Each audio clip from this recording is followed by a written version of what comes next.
Hello everyone, আসসালামু আলাইকুম। আশা করি যে যেখানে বসে ভিডিওটি দেখছেন সবাই ভালো আছেন, সুস্থ আছেন। হাজির হয়ে গেলাম নতুন আরও একটি রেসিপি নিয়ে। আজ আমি আপনাদের সাথে শেয়ার করছি লট্টা শুটকি ভুনা রেসিপি।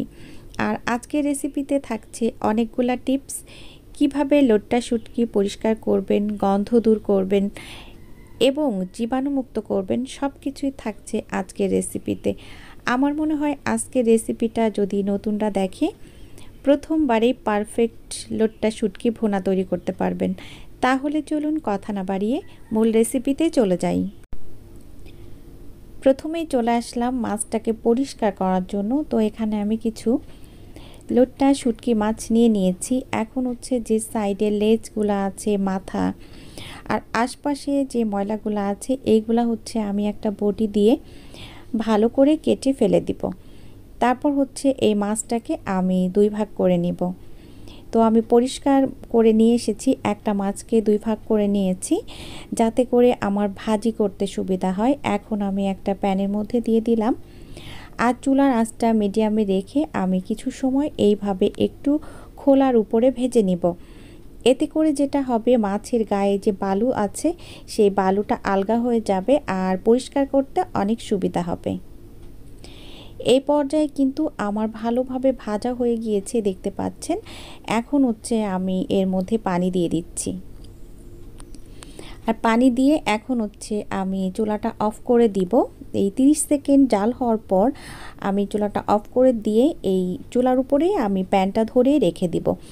তাতে করে যেটা হবে, পানিটা কিন্তু গরম হয়ে যাবে আর মাছের গায়ে যে ময়লাগুলো আছে সব কিছু কিন্তু আলগা হয়ে যাবে আর সুন্দরভাবে এটাকে পরিষ্কার করা যাবে। দেখতে পাচ্ছেন এরই মধ্যে কিন্তু কিছুটা আলগা হয়ে গিয়েছে। এখন আমি যেটা করব, একটা নেটের ব্যাগ দিয়ে জাস্ট আমি আপনাদেরকে একটু দেখিয়ে দিচ্ছি। এটা হচ্ছে ঠান্ডা হয়ে গেলে আমি এটা করব, যেহেতু এখনও গরম আছে। এই নেটের ব্যাগটা দিয়ে যখন একটু এভাবে ডলা দিবেন তখন দেখবেন যে মাছের গায়ে যে আঁশটে আছে সেগুলো সব চলে আসবে। আর এইভাবে গরম পানির মধ্যে রাখলে কিন্তু একটু জীবাণুমুক্ত হয়ে যায় এবং মাছটা কিছুটা নরমও হয়ে যায়। এখন আমি পরিষ্কার করে নিচ্ছি। মাছটাকে পরিষ্কার করে তারপর আমি ছোট ছোট করে কেটে নিয়েছি। এখন চলে এসেছি রান্নার জন্য। তো চুলায় আমি কড়াই বসিয়ে দিয়েছি আর কড়াইটা এরই মধ্যে গরম হয়ে গিয়েছে। এখন এর মধ্যে দিয়ে দিচ্ছি একটু বেশি পরিমাণে তেল। আর শুটকি রান্না করতে গেলে একটু তেলটা বেশি দিতে হবে। আমি একবারে তেলটা দিয়ে দিলাম। আর তেলটা যখন একটু গরম হয়ে গিয়েছে তখন এর মধ্যে দিয়ে দিচ্ছি সামান্য পরিমাণ লবণ আর সামান্য পরিমাণ হলুদ। এই তেলের মধ্যে আমি শুটকি মাছগুলোকে একটু ভেজে নিব। আর আপনি যদি শুটকি মাছটাকে এইভাবে ভেজে রান্না করেন তাহলে যে শুটকির মধ্যে একটা উগ্র গন্ধ থাকে, এই গন্ধটা কিন্তু রান্নার পর আর পাওয়া যায় না। তাই অবশ্যই এই স্টেপটা ফলো করবেন। এরই মধ্যে আমার মাছটা ভাজা হয়ে গিয়েছে, আমি তুলে নিচ্ছি। তুলে নিয়ে সেই তেলের মধ্যে রান্নাটা শুরু করব। এখন আমি এই তেলের মধ্যে দিয়ে দিলাম একটা তেজপাতা। আর আপনারা চাইলে এই পর্যায়ে গরম মশলাটাও দিয়ে দিতে পারেন। তেজপাতাটা দিয়ে তারপর আমি দিয়ে দিয়েছি 1 কাপের একটু বেশি পরিমাণে পেঁয়াজ কুচি আর দিয়ে দিলাম এখানে হচ্ছে একটার বেশি রসুন। আর আমি রসুনটা আস্তই দিয়েছি। এখন আমি ভালো করে কিছু সময় ভেজে নিব। দেখতে পাচ্ছেন এরই মধ্যে ভাজা হয়ে গিয়েছে। এখন মশলা অ্যাড করছি। 1 চা চামচ আদা বাটা, 1 চা চামচ জিরা বাটা, 1 চা চামচ রসুন বাটা। তো মশলার পরিমাণ আমি আমার পছন্দ মতো দিয়েছি, আপনারা চাইলে একটু কমিয়ে দিতে পারেন। তো একটু কষিয়ে নিলাম, মানে একটু ভেজে নিলাম যাতে করে রসুনের গন্ধটা চলে যায়। তো এই পর্যায়ে আমি এই মশলাটাকে কষানোর জন্য এখন দিয়ে দিচ্ছি পানি।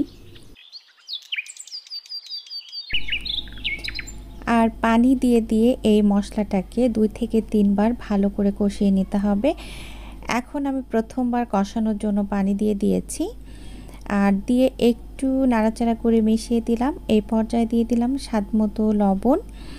আর এখন দিয়ে দিচ্ছি 1/2 চা চামচ হচ্ছে হলুদের গুঁড়া। আর এখন দিয়ে দিব হচ্ছে 1 চা চামচ ভর্তি করে শুকনা মরিচের গুঁড়া। আর আপনারা যখন এই শুটকি রান্না করবেন তখন কিন্তু মরিচের পরিমাণটা একটু বেশি দিবেন, কারণ শুটকিতে একটু মরিচ বেশি হলে খেতে বেশি ভালো লাগে। এখন হচ্ছে আমি মশলাটাকে ভালোভাবে কষিয়ে নিচ্ছি।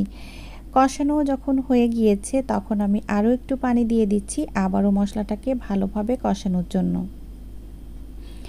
এরই মধ্যে মশলাটা কিন্তু আমার পুরোপুরিভাবে পারফেক্টভাবে কষানো হয়ে গিয়েছে, তেল উঠে এসেছে। এখন হচ্ছে সেই ভাজা শুটকিগুলো দিয়ে দিচ্ছি। আর শুটকিগুলো দিয়ে এখন আমি কিছু সময় একটু নাড়াচাড়া করব। আর এই পর্যায়ে আসলে বেশি নাড়াচাড়া করার কোনোই প্রয়োজন নাই, কারণ আমার কিন্তু শুটকি মাছটাও ভাজা এবং মশলাটাও কিন্তু সুন্দরভাবে কষানো হয়েছে।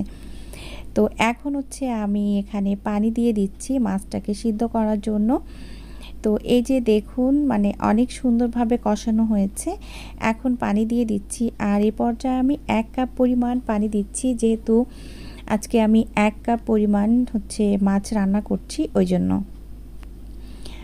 এখন হচ্ছে এই যে পানিটা আমি দিয়েছি, এই পানিটাকে আমি শুকিয়ে নিব। তার আগে কিছু জিনিস দিতে হবে আমাকে।